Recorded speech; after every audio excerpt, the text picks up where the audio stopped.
ሰላም እንዴት አላችሁ የእግዚአብሔር ቤተሰቦች እንኳን ለአብይ ጾም ሁለተኛው ሰንበተ ክርስቲያን ወይም ሳምንት ለቅድስት በሰላም አደረሳችሁ።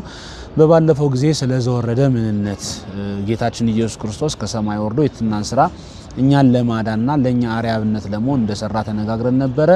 እንግዲህ ዛሬ ደግሞ ሁለተኛውን ክፍል ቅድስትን እንቀጥላለን። ተከታታይ ትምህርቱ እንዲደርሳችሁ ሁላችሁም በተቻለ መጠን ቤቱን ፎሎ እንድታደርጉ በእግዚአብሔር ስም እንጠይቃለን።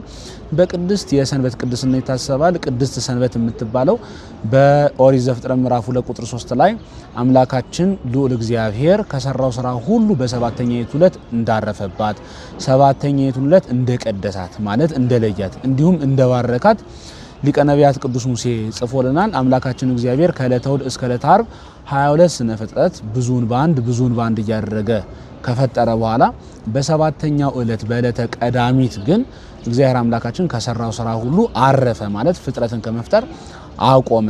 ስለዚህም በኋላ የጽሕፈት ሕግ ለሊቀ ነቢያት ለቅዱስ ሙሴ ሲሰጠው ሶስተኛው ትእዛዝ የእግዚአብሔርን ሰንበት ትቀድሰው ዘንድ አስብ የሚል ነው። እግዚአብሔር የሰንበትን ቀን የማያስበውን ፈጽሞ ከኃጢአት አያነጻውምና ብሎ ሰንበትን ማክበር ለቅድስና ለልልና ሰንበትን አለማክበር ደግሞ ለፍዳ ለሞት እንደሚያበቃ ከታላላቅ ትእዛዙ ተመድቦ ተነግሮናል።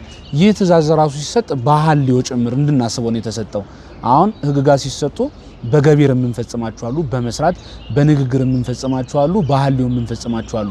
የሰንበት አሰጣጥ በሐልዮ የሚፈጸም ነው። የሰንበትን ቀን ትቀድሰው ዘንድ አስብ ነው የሚለው።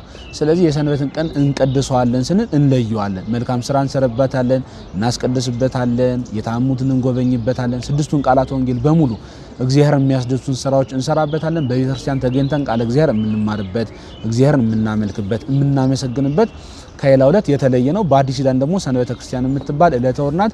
ጌታችን የተነሳባት፣ ሞትን ድል ያደረገባት፣ በኩረ ትንሣኤያችን ሆኖ ትንሣኤያችንን በትንሣኤ ያረጋገጠባት፣ ጸጋ መንፈስ ቅዱስን ደግሞ ለሐዋርያት ያደለባት፣ ደግሞ በኋላ ለጻድቃን ሊፈርድላቸው በኃጥአን ላይ ሊፈርድባቸው የሚመጣባት ስለሆነች ሰንበትን ያከበርን እንደሆነ ጌታ በዕለተ እሑድ ሲመጣ በቀኙ አቁሞ ከጻድቃኑ ይደምረናል ማለት ነው።